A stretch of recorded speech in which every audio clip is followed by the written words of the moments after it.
bem? Eu me chamo Agatha Rodrigues. E eu sou a Raquel Albuquerque. E está começando o primeiro vídeo do nosso podcast, o primeiro de muitos que estão por vir. E hoje o nosso tema é sobre o Setembro Amarelo, cujo subtema a gente vai tratar sobre a depressão, que é através dela que muitos vêm a suicidar, infelizmente. A Raquel, ela tem um lugar de fala quando se trata da depressão e ela vai contar um pouco pra gente como que foi esse começo, quem ajudou ela, se foi um olhar de fora que ajudou ou se foi ela mesma quem percebeu. E aí, Raquel, como que foi pra você esse começo, né, da depressão? Foi alguém de fora, algum familiar seu que te auxiliou nisso, que viu que você estava passando por isso? Como que foi? Então, eu há 2 anos atrás, né, passei por esse quadro aí. É importante citar que a gente em si muitas vezes não percebe a situação em que a gente está, que a gente se encontra. E muitas vezes, sim, é o olhar do próximo. Sim. Como foi o meu caso, que eu negligenciava, né? Que eu não estava me cuidando, que eu não fazia mais o cabelo, que eu não ligava mais para minhas unhas. Eu não sou assim. Eu gosto de me cuidar, eu gosto de olhar para mim, de cuidar do meu cabelo. E aí, então, chegou um ponto que eu não ligava mais para isso. Que eu só queria ficar no meu quarto, que eu não sentia vontade de tomar um banho sequer. Chegou um ponto em que vozes, barulho, pessoas me irritavam. Eu sou mãe de 2 filhas e chegou um ponto que até a voz delas me fazia mal. Mas o meu esposo, graças a ele, né, isso é o importante, né, é você ter pessoas ao seu redor. E ele percebeu, e aí ele olhava pra mim e ele falava: Raquel, o que tá vendo com você? Você tá diferente, você tá estranha. Aí eu tenho, o que eu tenho? Não tem nada, você que tá achando. E ele: não, tá assim, você não se cuida mais, você não faz mais um cabelo, você não faz mais uma unha. Eu chego do serviço, você tá jogado em cima da cama, o que tá vendo? Aí eu: nada, você cuida da sua cabeça. E ele: não, você não é assim. E eu fui continuando e tal, sabe? Quando você acha que aquilo passa a ser normal na sua vida, e não é. E a gente acha que quem olha, o esposo dela teve esse olhar, né? Mas muitas vezes outras pessoas que não têm essa compaixão pensam assim: ah, lá é preguiçosa, não quer fazer as coisas, e muitas vezes não é, né? A pessoa tá sofrendo, a pessoa tá sentindo, e só quer mesmo alguém que tenha esse olhar, esse carinho. Sim, é o que leva a muitas vezes as pessoas chegarem ao ponto de se suicidar. Isso não é besteira. Às vezes tem pessoa que olha: a depressão é frescura, é besteira. Não é, gente, não é. É horrível você acordar e você não querer tirar o seu corpo de cima daquela cama. É horrível você não querer tomar um banho. E aí, meu esposo foi, né? Nós vamos ao médico.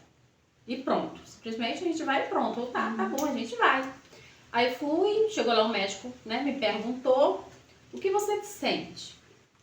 E aí eu olhei pra ele e falei: eu tenho um sentimento de frustração, eu não tenho vontade de voltar pra minha casa quando estou na rua, eu não tenho vontade, se eu estiver na rua de bicicleta e eu ver uma outra estrada, eu tenho vontade de pegar essa outra estrada e seguir, e eu não gosto de ver pessoas, enfim. E aí ele olhou pra mim e falou: eu poderia te dar uma apostila aqui pra você preencher, mas só com isso aí que você está me falando, você está numa depressão. E aí quando a gente recebe o diagnóstico não é fácil. E aí ele me perguntou: e o que você faz contra essas vontades? Aí eu falei: doutor, eu luto. E aí ele virou e fez assim: esse é o seu diferencial. E é em cima disso aí que a gente vai trabalhar. É isso, e o importante dela dizer isso, né? Que ela luta. Pra quem não sabe, a Raquel ela é cristã. E a gente ter um Deus com a gente é a nossa fortaleza, né? É o que nos faz lutar, mesmo quando o nosso corpo não quer. Sim. Eu, tipo assim, aí eu acordava, né? Aí com aquela vontade de ficar na cama, mas aí eu botava na minha mente: eu não posso. E eu levantava. E com aquela coisa: eu sei que eu tenho que tomar banho, eu tenho que fazer comida. O corpo dizia não. Mas a minha mente me forçava: vai e faz, você não pode ficar ali. E aí eu orava muito também, né? Eu, a nenhum momento, eu tipo assim, eu tô com depressão, eu não vou ajoelhar, eu não vou orar, eu não vou falar com Deus. Apesar de eu estar num momento de depressão, mas eu sim procurava Deus, falava muito com Deus, orava. E uma grande importância foi ter pessoas que me apoiaram, que me ajudaram em muitas coisas, sabe? O médico me proibiu de sair sozinha, porque eu acho que já estava caminhando meio para uma coisa de tipo uma crise do pânico. Sim. Porque quando eu me deparava com muita gente no local, aquilo me fazia mal.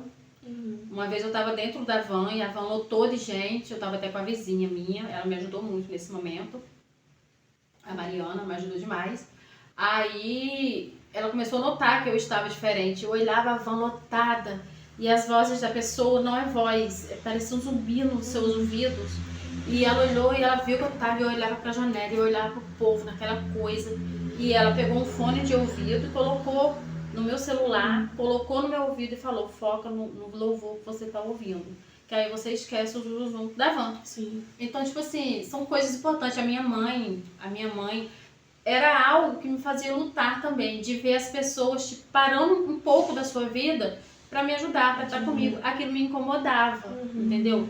A minha mãe teve dias que não ia trabalhar para poder estar ali comigo. O meu marido, se eu precisava ir ao médico, se eu precisava ir ao centro, às vezes, não ia trabalhar, ia comigo. E aí eu passei a perceber que, tipo assim, eu também estava... Eu achava que eu estava atrapalhando. Tava dando trabalho. Dando trabalho às pessoas, né? Mas também foi assim... E aí a questão do o diagnóstico, ele, quando a gente tem a certeza, quando o médico passa isso pra você, se torna pior. Porque enquanto pessoas de fora falando, você fica sem coisa, mas um profissional dizer pra você que você tá naquela situação, se torna muito difícil. E aí, ficou pior pra mim. Parecia que eu ia me entregar mais. Mas aí eu lutava contra, e eu fiquei, meu Deus, o que me causou isso? Há 4 anos atrás eu passei por um período na minha vida tão difícil, que foi, né, a cirurgia. E eu falei com ele: doutor, eu passei por algo tão difícil, eu superei tão bem, passei tão bem, não tive. Por que isso agora? E aí ele me disse: isso é reflexo de muita coisa. Isso pode ser um reflexo até de coisas da sua infância. É coisas que vem acumulando, né? E mesmo sem perceber. Isso. É um acúmulo de coisas, ele falou. E aí, né, me passou medicações, psicóloga, entendeu? Né, tudo ali foi colaborando, foi ajudando. Você tem noção, eu ia pra igreja. Se tocasse um louvor muito alto, uma coisa assim, eu no final do culto, ou eu tampava os ouvidos, ou eu ia pra fora. Se dentro da casa de Deus você não se sentir bem, como é possível isso? É o que acontece, gente. Se você não lutar contra os desejos que vêm ali, vai sim. Porque eu me via dentro de um poço com tudo pra mim sair. Escada, corda pra mim sair. E era difícil sair. Então, mas eu saí. Eu consegui, com muita luta, muita dificuldade. Mas é onde muitas pessoas se vê dentro desse poço, vê a escada pra você subir e sair, vê a corda, mas prefere ficar ali.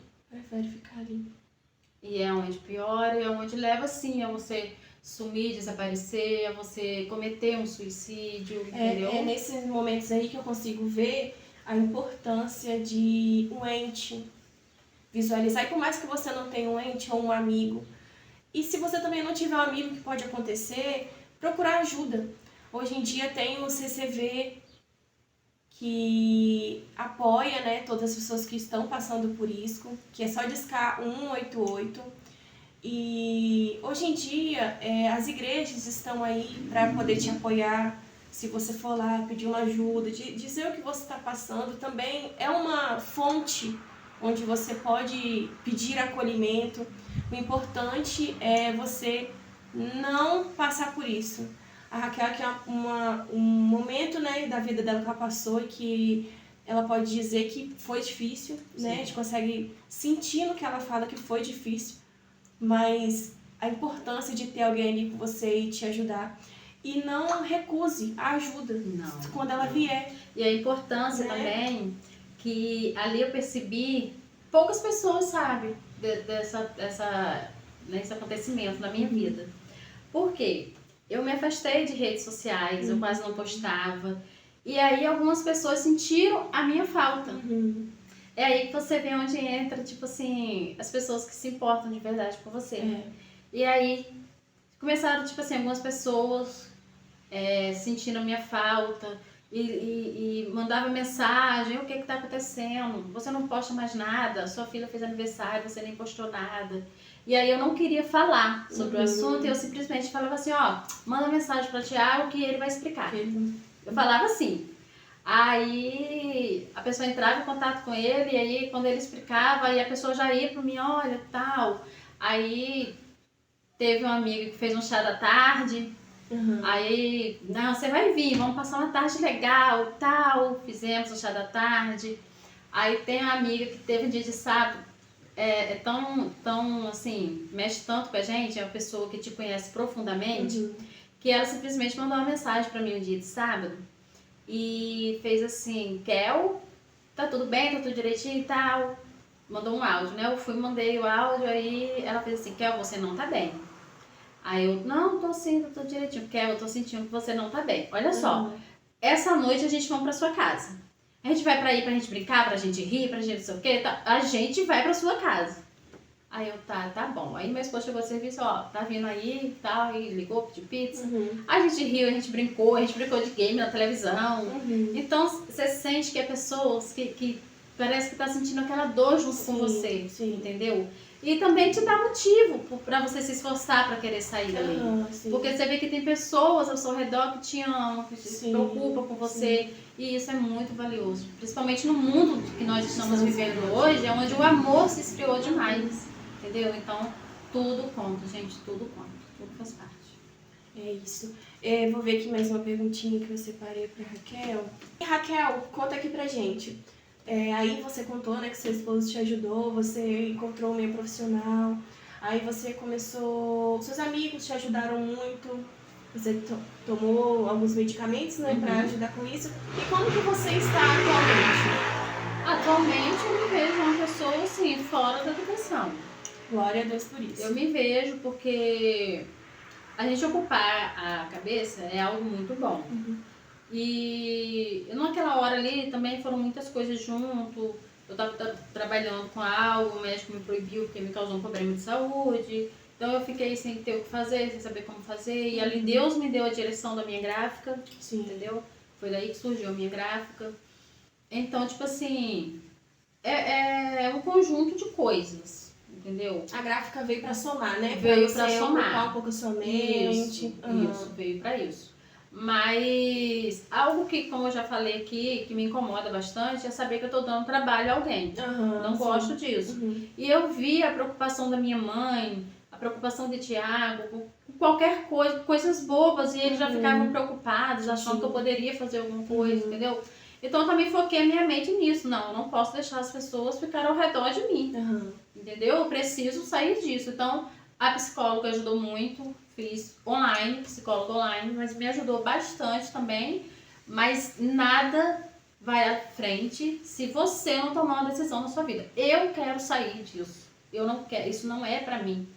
Viver no buraco, viver no fim do poço não é pra mim. Eu vou sair disso. E você sai.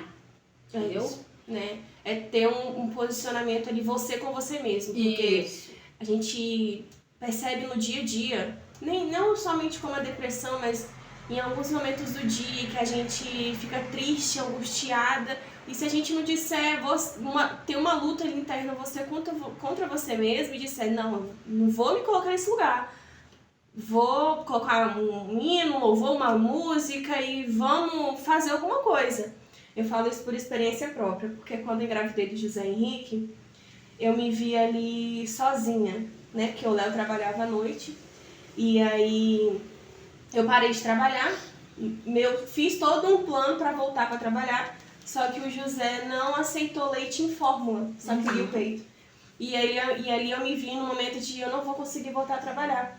E eu, desde muito nova, fui muito nessa correria de estudo, estudo para trabalho, trabalho para estudo, então era aquela correria. E aí quando eu me vi nesse lugar de start, que deu uma parada, e eu vi um bebê ali na minha frente, falei, meu Deus, é eu esse bebê e eu vou ter que cuidar. E aí enfrentei, fomos ali, só que chegou um momento que muitos dizem que é a parte do puerpério, né? Uhum. Hoje eu não consigo dizer o que foi que eu enfrentei ali porque eu não levei adiante, eu não levei no profissional. Por quê? Eu vou te dizer por quê. O Léo percebeu que eu tava muito assim, cabisbaixa. Uhum. Eu já não queria me cuidar. Sim. Não queria fazer, tipo assim, o mínimo pra mim. Sim. E aí, eu, de fato, eu me sentia muito assim, num lugar, tipo assim, meu Deus, será que eu vou viver isso aqui por quanto tempo? Será que eu não vou voltar a trabalhar? Eu não vou poder ir pra lugares, eu não vou... Menina, foi um deserto, assim, comigo mesma. E aí foi quando o Léo, meu esposo, maravilhoso, porque ele se esforçou muito, a gente conseguiu um serviço pra mim. E foi nesse serviço que, tipo assim, a minha feição mudou. Parece que o brilho voltou. Eu precisava fazer algo a mais do que só ficar em casa e cuidar do meu filho. Parecia que eu tava sentindo falta disso.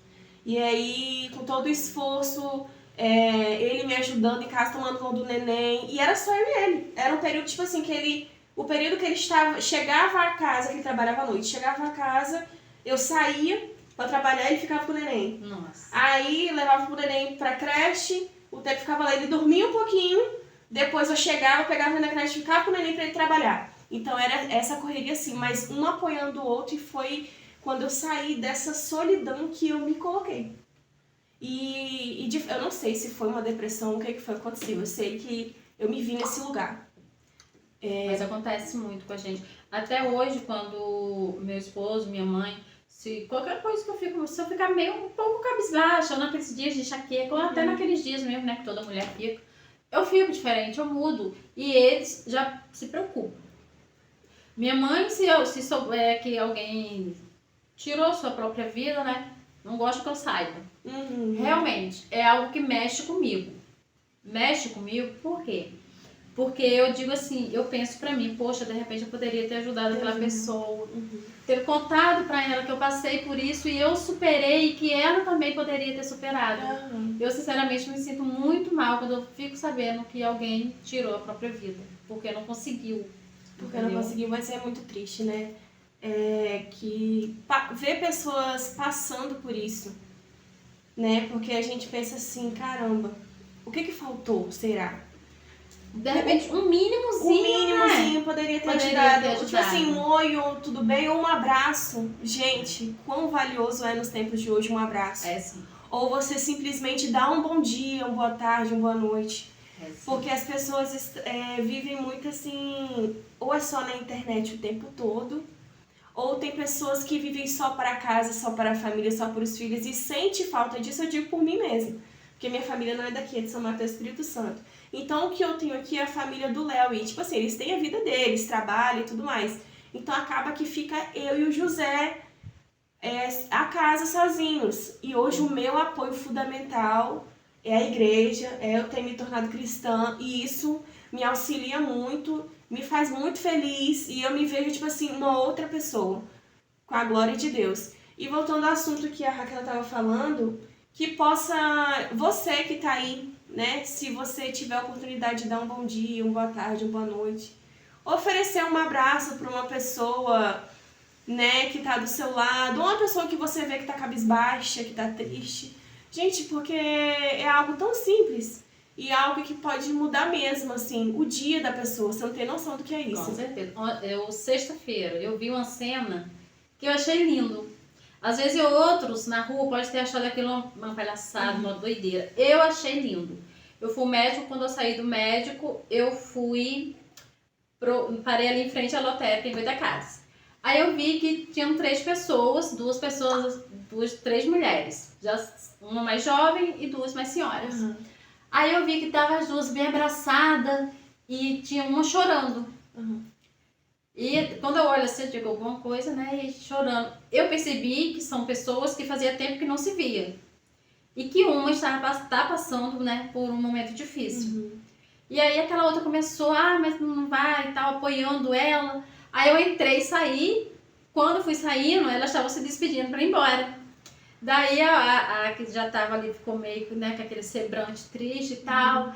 E aí a outra atravessando a rua com a mais jovem, aí olhou para ela e fez assim: não fica assim não, você é linda. Ai, eu eu te amo, perua! Ali, no meio da rua, mas com aquela espontaneidade, algo assim, que dava pra você ver que era tão verdadeiro, Sim. que ela falou com uma vontade tão grande de animar aquela pessoa, de botar aquela pessoa pra cima. Então, quem tava em volta, não sei o que pensou, mas eu achei um ato lindo.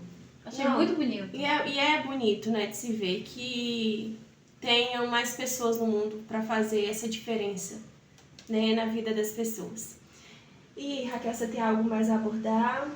É sobre alertar, né? Alertar. Sim, muito importante. Alertar as pessoas a se auto vigiar, né? Se auto-perceber o que está acontecendo. É difícil, mas pode ser que consiga. Né? A importância disso é muito grande. É difícil, como eu falei, às vezes a gente mesmo não percebe, mas sobre a importância das pessoas em volta estejam sempre alertas, sabe? Para ver seu esposo, se ele está bem, para ver sua esposa, seu filho, sua filha, que pode acontecer. Até mesmo um vizinho, não tem visto fulano está dentro de casa, o que está acontecendo. Isso é muito importante. Aceitar a ajuda, que tem pessoas que não aceitam. Entendeu? É muito importante aceitar a ajuda e as pessoas se amarem mais, né? Que hoje a gente está vivendo um mundo muito difícil, onde o amor cada dia esfria mais e mais. Mas o amor é a base de muita coisa. Sim. Mas Deus, gente, em primeiro lugar Deus, como eu falei com vocês, apesar de tudo que eu estava vivendo, mas eu ainda falava com Deus, eu orava, nunca deixei Deus de lado. E era dali que vinha a minha força para lutar contra os desafios. Sim, com certeza. E, gente, só pedindo desculpa e reformulando o que eu falei, o número para contato é CVV, que é o Centro de Valorização da Vida. O número para contato é 188, tá? Você que está aí precisando, existe esse órgão que pode te ajudar, tá bom? E eu vou deixar aqui uma palavra para vocês, uma palavra de reflexão mesmo, que é o Deus do impossível. Ele nunca esqueceu de você e ele nunca te deixa só. Amém. Dos pequenos aos mínimos detalhes, nos altos e baixos. Mesmo você não crendo ou estando distante da casa, do Pai, você pode ter certeza que Ele é o Deus do impossível e nunca te deixou só e Ele não vai te desamparar. Às vezes Deus faz a gente passar por momentos difíceis para nos tornar forte e voltar ao encontro com Ele, voltar ao primeiro amor, que é o essencial. Então, que você venha guardar isso no seu coração e se você estiver passando por um momento difícil, não se esqueça que Deus é contigo, que você possa se recolher ao Pai em um momento a sós. Ora, pede a Ele que guie seus caminhos, que esteja com você, tá bom? Porque Ele é o Deus do impossível e não te deixa só. Tá Você não está sozinho. E você não está sozinho, isso aí. Gente, esse foi mais um vídeo do nosso podcast que está chegando ao final, o primeiro de muitos. Fiquem ligadinhos que vai vir outros vídeos aí, com outros temas. Fiquem ligados nas nossas redes sociais, que pode ser que a gente coloque lá alguns temas, onde a gente peça você para votar em qual tema que você gostaria de ver aqui a gente falando. Em breve também vai ter alguns convidados, né, Raquel? Sim, se Deus quiser. Não fiquem de fora, assistam o nosso podcast Vem e Fala. Isso aí, gente. Curte, comenta, compartilha. Comenta aí o que vocês acharam. Se vocês querem mais. Isso aí, o que vocês acham que tem que melhorar, o que vocês gostaram. Esse aqui é o nosso cenário. Por enquanto, né, que louvado seja Deus, Ele tá preparando algo maior pra gente. E é isso. Muito obrigada por terem assistido até aqui e até a próxima. Beijo! Beijo, tchau, tchau!